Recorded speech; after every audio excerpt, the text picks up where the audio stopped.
भारतवासियों, मैं इस सरजमीन को सलाम करता हूं। ये वो सरजमीन है जिसने आजादी के वो बुलंद नेता पैदा किए जिन्होंने अंग्रेजों को यहां से भगाया। आज दूसरी मुबारक आपको यह करता हूं कि राहुल गांधी जी ने अपनी यात्रा यहां पे जो इन्होंने ईस्ट से शुरू की थी, आज बंबई में समाप्त हुई। इन्होंने, जैसे स्टालिन साहब ने कहा, कन्याकुमारी से शुरू की थी और कश्मीर आए थे।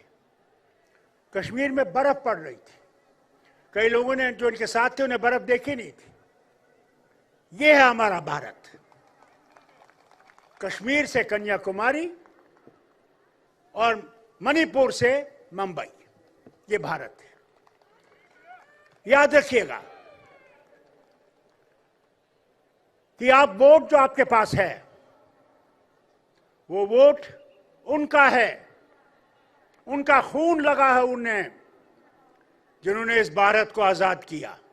कभी भूलिए नहीं, वो सो गए मगर एक काम आपके लिए छोड़ गए कि इस भारत को बचाना है, इस भारत को सबके लिए रखना है। वो हिंदू हो, मुसलमान हो, सिख हो, ईसाई हो, बौद्ध हो, जो भी है वो भारतीय है, भारतीय है, भारतीय है। इससे बड़ी बात यह है, उस वोट का आपको बचाना है। ये मशीन जो है ये चोर है। मेहरबानी करके उस मशीन को देखिएगा। जब आप अपना बटन दबाएं, जो कागज वहां से लिखेगा वो देखिए कि आपका वोट उसमें है या दूसरा वोट गया है। हमने बहुत शोर किया, कहा वापस कागज का लाओ, इस मशीन को हटाओ। मुझे उम्मीद है जब इंडिया गठबंधन की गवर्नमेंट आएगी उसमें यह मशीन खत्म हो जाएगी। और दूसरी बात होगी कि इलेक्शन कमीशन जो है वो आजाद हो जाएगा, वो मुक्त हो जाएगा। उसमें वो लोग होंगे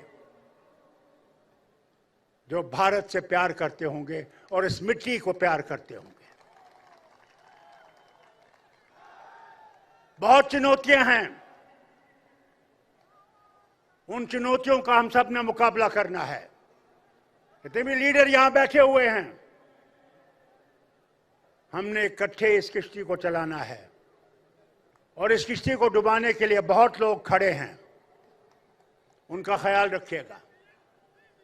मगर अगर इंडिया मजबूत रहा और हम लोग सिर्फ ये सोच के निकलें कि हमने भारत को बचाना है, यहां के आईन को बचाना है, यहां के इंसान को बचाना है, तब सब कुछ ठीक होगा।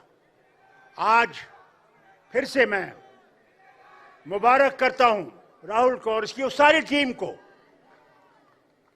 जिन्होंने भारत को आज देखा है। दिल्ली में बैठ के भारत नहीं दिखता, भारत गांव में जाके दिखता है, जैसे इन्होंने देखा। इन्होंने उनसे गले लगाया जिनसे कभी किसी ने गले नहीं लगाया होगा। समझ लगे उनके पास है क्या, कहां पहुंचे हैं। भाई लोगों, आज मैं पूछता हूं आपसे,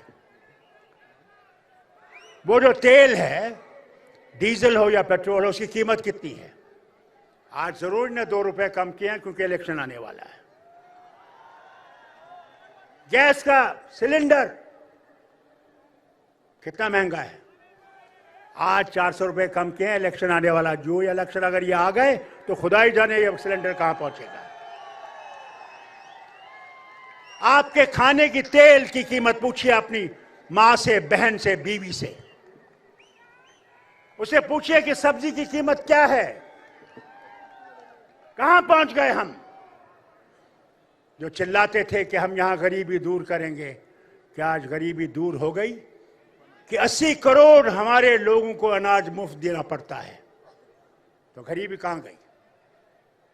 बेकार हमारे जवान हैं, लड़कियां और लड़के पढ़े लिखे, कोई उनकी तरफ सुनवाई नहीं है। कब तक ये चलेगा?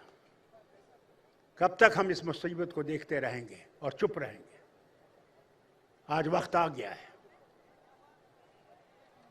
कि हम इकट्ठे होके संविधान को बचाएं और इस भारत की जो परंपरा है उसको बचाएं। ये आप तक है। मैं यही ऊपर वाले से मांगता हूं कि आपको हिम्मत दे कि आप अपने आप को और सबको निकालें और वोट डालें। अगर आप वोट नहीं डालेंगे तो फिर आप कुछ नहीं कह सकते, मगर वोट डालिए, आपके हक में नतीजा होगा। यही कहकर मैं फिर से महाराष्ट्र कांग्रेस को मुबारक करता हूं जिन्होंने ये सम्मेलन आज यहां पे इंतजाम किया, और राहुल को मुबारक करता हूं कि इसने ये कदम उठाया और सारे भारत को देखा। मैं उम्मीद करूंगा कि आगे ये याद रखेंगे कि भारत को उठाना है तो अपने आप को कुर्बान करना है। ये याद रखिएगा। जय हिंद, जय महाराष्ट्र।